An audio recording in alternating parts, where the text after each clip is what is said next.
नमस्कार, कैसे हैं आप सब। आशा करती हूँ सब खुश होंगे। आज रसोई नगरी में हम बनाने वाले हैं फेस्टिवल स्पेशल वेरी सिंपल, यानी बहुत सीधी सादी सी एक बर्फ़ी, आटे से बर्फ़ी, क्योंकि आटा सबके घर में होता है। यहाँ बनाने से पहले मैं इतना कहना चाहूँगी कि इसका प्रोसेस ना तो पंजीरी की तरह है और ना ही इसका प्रोसेस और किसी बर्फ़ी की तरह है। बहुत सिंपल सा वे है। यदि आप ध्यान से वीडियो को फॉलो करेंगे तो आप बार बार इसको पूरी सर्दियों में बना के खा सकते हैं। तो यहाँ पर मैंने पूरी एक नॉर्मल कटोरी काफ़ी सारी भरकर आटे की ली है, क्योंकि 3-4 पीस ज़्यादा हो जाएंगे तो कोई फ़र्क नहीं पड़ने वाला। पहले अंदाजे से ही चीज़ें बनाई जाती थी, जो हमारी दादी अम्मा वगैरह होते थे वो सब अंदाजे से बनाते थे। सबसे पहले तो आटे को बहुत स्लो आंच में बिना घी के हल्का सा भूनना है। उसकी क्या वजह होती है कि जब आटा पिस के आता है तो उसमें थोड़ा सा मॉइस्चर तो रहता ही है। एक तो मॉइस्चर ख़त्म हो जाएगा और थोड़ा सा आटा हमने भूनना है हल्की सी खुशबू आने तक। मीडियम टू स्लो के बीच में जो फ्लेम होती है उसमें मैंने इस आटे को सिर्फ 5 मिनट के लिए भूना है, क्योंकि जो बर्फ़ी होती है उसमें डायरेक्ट जो आटा उसके लिए जो भुना जाता है, भूनने के बाद थोड़ा सा उसमें घी डाला जाता है हल्का सा भून कर, यानी उसका कलर ना चेंज हो लेकिन वो रोस्ट हो जाए। अब ये तकरीबन रोस्ट हो गया है। अब हम इसमें देसी घी डालेंगे। यदि आप डालडा घी में बनाना चाहते हैं तो डालडा में बना सकते हैं, लेकिन रिफ़ाइन में नहीं। अब हम इसमें वैसे देसी घी में बना लें तो बहुत अच्छा, क्योंकि इसमें ज़्यादा घी तो लगता ही नहीं है। तो इसमें मैं घी डालूँगी। ये मैंने थोड़ा सा बड़ा चम्मच लिया है, जो जिससे हम चावल सब्जी वगैरह खाते हैं उससे थोड़ा सा बड़ा। तो यहाँ पर मैं ये 2 चम्मच पूरा भरकर ये 2 चम्मच घी के डालूँगी। देसी घी है ये। तो इसमें हम इस आटे को दोबारा ज़रा अच्छी तरह से मिक्स करके भूनेंगे। अब हमने इस आटे को हल्का सा बिल्कुल लाइट ब्राउन होने तक भूनना है घी के साथ। तो इसको हम भूनते हैं और फिर मैं आपको दिखाती हूँ। ये देखिए, मैंने इसको 7 से 8 मिनट आराम से भूना है, जल्दबाजी नहीं की। यहाँ पे मैं ये कहना चाहती हूँ कि आटा जलना नहीं चाहिए। यदि आटा जल जाए तो मिठाई अच्छी नहीं बनती, फिर वो अलग तरह की टेस्ट हो जाता है। अब इसे ध्यान से देखिए, मैंने इसको बहुत पेशेंसली यानी बहुत धीरज से इसको आराम से भूना है। कहीं पर भी आपको ये जला हुआ दिख रहा है, आप किसी तरह से भी इसको चेक कर सकते हैं। बिल्कुल जला हुआ नहीं होना चाहिए। अब ये भुनकर तैयार हो गया है। 1 कटोरी आटा था जो भरकर लिया था, उसमें 3 से 4 चम्मच पिघला हुआ घी भी डाल सकते हैं, और जो थोड़ा बड़ा चम्मच है तो वो 3 डालिए। यदि नॉर्मल चम्मच है तो वो आप 4 डाल सकते हैं। तो इसको हम अब एक थाली में डाल देते हैं और इसे ठंडा होने देते हैं, और फ्राई पैन को भी थोड़ा ठंडा करते हैं। इसको ठंडा होने तक हम थोड़ा सा रेस्ट देंगे ताकि ये बिल्कुल हल्का सा ठंडा हो जाए। जिस फ्राई पैन में हमने आटा भुना था उसको देखना है, हल्का सा गर्म है, जिसमें अच्छी तरह हाथ लग जाता है। उसमें हम ये आटे को दोबारा डाल देंगे। वो काफ़ी गर्म था ना, तो अब इसके बीच में ज़रा हम इसको उल्टा लेते हैं। सारा आटा आपने उसके बीच में डालना है। अब यहाँ पर हमने इसको मीठा करना है। कई लोग तो शुगर डालते हैं, लेकिन आप चाहें तो शक्कर भी डाल सकते हैं, क्योंकि मैं भी शक्कर ही इस्तेमाल करने वाली हूँ। यहाँ पर मैंने 1 कटोरी ये आटा लिया था, और 1 कटोरी आटे में आधी कटोरी शक्कर आप डालेंगे। आधी शक्कर डालने से पहले शक्कर नहीं डालनी है, पहले हमने इसके बीच में मिल्क पाउडर डालना है। आधे से कम 1/4 कटोरी यानी कि 3 से 4 चम्मच मिल्क पाउडर, जिसके बीच में मीठे वाला हो मीठे वाला डालें, बिना मीठे वाला जो भी आपको मिलता है आप ले सकते हैं, लेकिन अच्छी कंपनी का लें। और इसे हम ज़रा अच्छी तरह से इसमें मिक्स करते हैं। मिल्क पाउडर डालने से एक ये स्मूथ हो जाती है, टेस्टी हो जाती है, और खाने में काफ़ी मज़ा आता है इसको खाने में।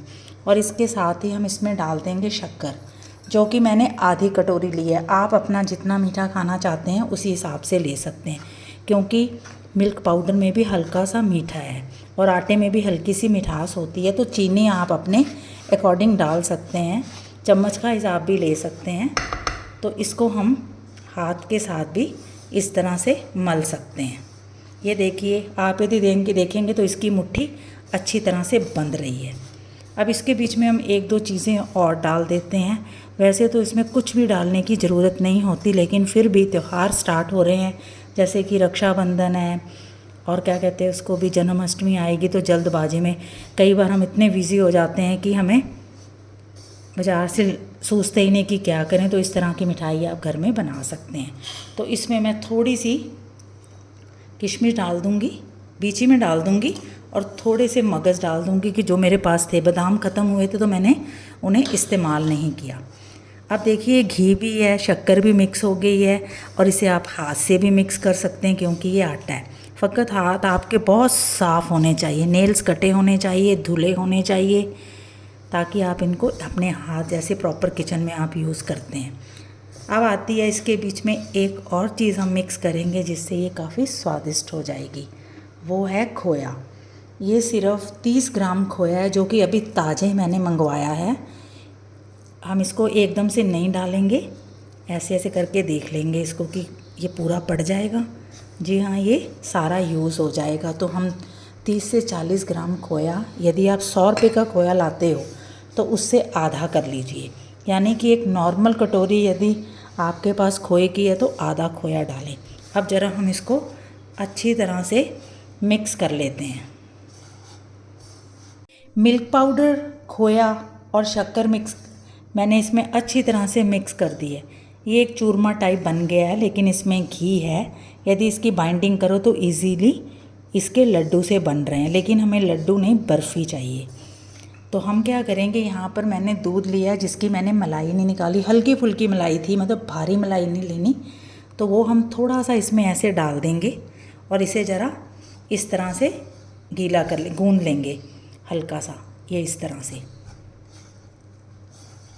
इस तरह से आपने तकरीबन आधी कटोरी मलाई वाला रिड़का हुआ दूध भी ले सकते हैं, उसको बीट करके, और इसे इस तरह से आप ज़रा मिक्स कर लीजिए। अब हमने देखना है कि इसमें ज़रूरत है, लेकिन इसको गलती से भी चूल्हे पे नहीं रखना है, तो इसमें थोड़ा सा अभी मिल्क और पड़ जाएगा। इसको अब हाथ से ही करें तो ज़्यादा अच्छा होगा। हाथ से करने पर यह हो जाएगा कि इसके बीच में किसी भी तरह की गोली नहीं पड़ेगी। अब इसे हम अच्छी तरीके से गूंद लेते हैं, मिक्स कर लेते हैं। ये इतनी शानदार बर्फ़ी होती है कि जब भी इसे आप घर में बनाएंगे तो आपके बच्चे इसको जब आप उन्हें खिलाएंगे ताकत तो आएगी, और वो 1 मिनट में इसे चट भी कर जाएंगे। अब ज़रा हम इसे इकट्ठा करते हैं। ये देखिए, मैंने इसका एक डोसा बना लिया है जिसे मैं इजीली हाथों में उठा सकती हूँ। अब इसे हम अच्छी तरह से इस तरह से ज़रा कर लेंगे, और इसको एक तरफ रखकर उसकी जगह हम लेंगे एक प्लेट, जिसे मैंने हल्का सा घी, बिल्कुल पिघला हुआ आधा चम्मच घी डाला था, और इसे हम इस तरह से, ये देखिए, इस तरह से आप इजीली इसको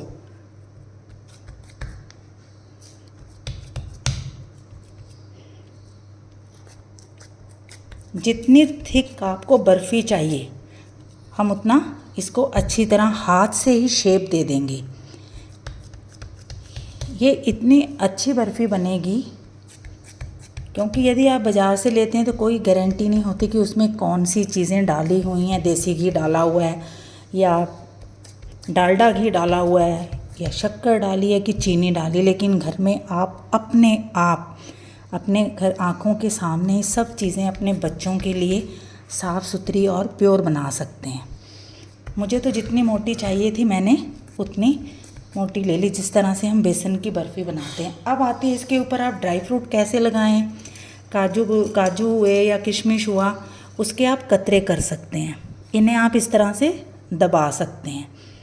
दबाने की वजह होती है कि ज़रा अभी आटा वैसा है, लेकिन जैसे ये हल्का सा ड्राई होगा, क्योंकि इसके बीच में घी है, ठीक है, और इसके बीच में मिल्क है, खोया है, शक्कर है, तो ये आराम से अभी सख्त होगा। यदि आपको जल्दी है और आप इसको ऑन द स्पॉट बना रहे हैं तो इसे आप थोड़ी देर के लिए फ्रिज में भी रख सकते हैं। तो इसे हम अब ये बिल्कुल ठंडा है, इसे हम 5 से 10 मिनट के लिए फ्रिज में रखेंगे। इसे 15 से 20 मिनट थोड़ा सा ड्राई होने यानी ठंडा होने के लिए मैंने रख दिया था, फ्रिज में नहीं रखा। लेकिन यदि आप फ्रिज में रखना चाहो तो 10 मिनट रख सकते हो, फ्रीज़र में नहीं रखना, फ्रिज में। तो जब आप इसको निकालेंगे तो ये इजीली निकल जाएगी। ये देखिए, ये आराम से बहुत ही बढ़िया तरीके की बनी है। इसमें ये दाखें काजू सब बीच में ही हैं। ये कम घी से तैयार हुई है। अब हम इसकी ज़रा कटिंग कर लेते हैं। इजीली कट हो जाती है, ये बहुत ही इजीली इसके पीसेस हो जाते हैं। मैं आपको दिखाती हूँ, ये देखिए, ये आराम से आप सारी सर्दियाँ खा सकते हैं इस तरह से आटे की बर्फ़ी को। इसे हम अच्छी तरह से ज़रा कटिंग करके पीसेस बना लेते हैं। इसी तरह से छोटे छोटे पीसेस आप बना सकते हैं। घर में आपने खानी है, इस तरह से आप इसके पीसेस कीजिए और इसको इस तरह के कांच के कंटेनर के बीच में इस तरह रख कर एयर टाइट कर दें। क्योंकि जब आप एयर टाइट कर देंगे तो आपके बच्चे इसको और डाइनिंग टेबल पे रख दें या कहीं पे भी रख सकते हैं। सर्दियों में इसे फ्रिज में रखने की ज़रूरत नहीं है।